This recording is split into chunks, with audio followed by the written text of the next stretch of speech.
গ্রামে থাকতো এক নিঃসঙ্গ বানর, তার নিজের বলতে কেউ ছিল না। শুধু ছিল দুইটি রাজহাঁস, ওরাই ছিল তার পরিবার, তার হাসি, তার বেঁচে থাকার কারণ।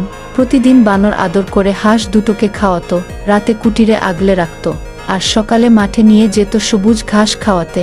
একদিন দুপুরে মাঠের পাশে রাজহাঁস ঘাস খাচ্ছিল। তার পাশে ছিল একটি আম গাছে, গাছের নিচে বানর বসে থাকতে থাকতে ক্লান্তিতে বানরের চোখ লেগে গেল। ঠিক সেই মুহূর্তে নিঃশব্দে এলো এক দুষ্টু শিয়াল, চোখের পলকেই একটি রাজহাঁসকে কামড়ে নিয়ে পালিয়ে গেল।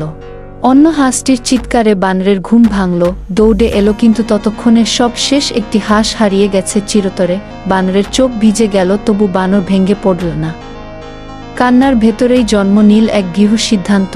পরের দিন সে হাতে নীল শক্ত লাঠি, রাজহাঁসটিকে নিয়ে আবার গেল সেই মাঠে।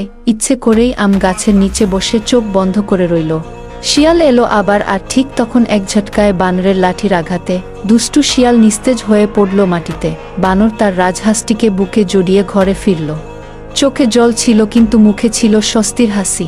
ভয় নয়, বুদ্ধি আর সাহসী বিপদের সামনে জয়ী হয়। যাকে ভালোবাসো তাকে রক্ষা করতে হয়। চুপ করে সহ্য নয়, সঠিক সময়ে অন্যায়ের বিরুদ্ধে রুখে দাঁড়াও।